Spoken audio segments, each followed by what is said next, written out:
हाया ड्रामे की नेक्स्ट एपिसोड में अब आप लोग देखने जा रहे हैं कि अब इरम जो कि अपनी मासूमियत से ही मारी जाएगी, क्योंकि इरम वो ये नहीं जानती थी कि अब जैसे वो खुलकर अब हाया का सामना कर रही है तो हाया ये बात बर्दाश्त नहीं कर पाएगी, बल्कि अपनी साजिशों और जादू से अब इस इरम को ही सबकी नज़रों में गलत और कसूरवार साबित कर देगी।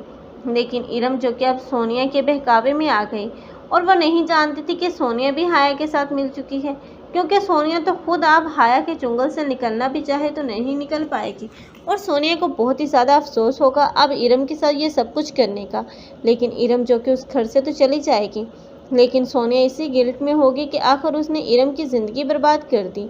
लेकिन अब वो चाहकर भी किसी को कुछ नहीं बता सकती और ना ही अब सोनिया अरसलान को हासिल कर पाएगी, क्योंकि अरसलान जिसे अब इरम के साथ देख लिया गया, उसके बाद अब सोनिया से उसका रिश्ता होना तो मुमकिन ही नज़र आ रहा है। और सोनिया के माँ बाप जब उन्हें पता चलेगा कि अब सोनिया किस रास्ते पर चल निकली है तो वो भी बहुत ज़्यादा शर्मसार होंगे और वो बहुत ही ज़्यादा शर्मिंदा होंगे मुबारक मस्तूर के सामने और सब घर वालों की नज़रों में नज़रें नहीं मिला पाएंगे।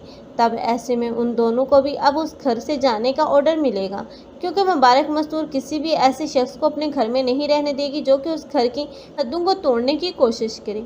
लेकिन मुबारक मस्तूर ये तो भूल ही चुकी है कि आखिर इस घर में फसाद कौन फैला रहा है। लेकिन हाया है जिस पर तो किसी की नज़र ही नहीं जा रही। लेकिन हाया का बुरा तो तब होगा जब हाया एक एक करके सबको उस घर से निकाल देगी और आखिर में अकेली बच जाएगी। तब उसे भी उसके दरो दीवार से खौफ महसूस होगा। तब वो पछताएगी कि क्यों उसने इस घर की बुनियादों को हिलाया, क्यों सबको एक एक करके उस घर से जाने का बोला। तब हो सकता है कि वो रूहान से भी अब खुलकर अपनी नफ़रत का इजहार करे। लेकिन वो जो कुछ मर्जी कर ले, लेकिन बेजाद को कभी हासिल नहीं कर पाएगी। आखिर वो मुबारक मस्तूर के घर से निकाली जाएगी और रूहान भी उसे डिवोर्स दे देगा। उसके बाद तो दर बदर भटकना ही अब इस हाया का मुकद्दर होगा। तब उसे अपनी गलतियों का एहसास होगा, लेकिन तब तक बहुत देर हो चुकी होगी।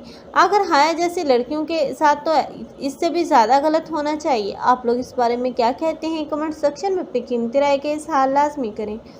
मज़ीद ऐसी वीडियोस के लिए हमारे चैनल को लाजमी सब्सक्राइब कर लें। अगर आप लोगों को हमारी वीडियो अच्छी लगी हो तो वीडियो को लाइक करना मत भूलिएगा। अल्लाह हाफिज़।